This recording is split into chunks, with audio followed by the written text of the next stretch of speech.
Deixa eu passar aqui. Obrigada, viu?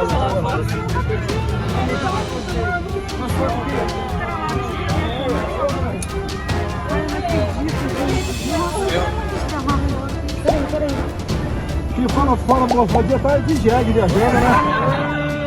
Fora, Bolsonaro tá viajando de jegue, não de avião, porra. Olha, você é solidário com o candidato deles. Deixa eu tirar foto com você, meu irmão.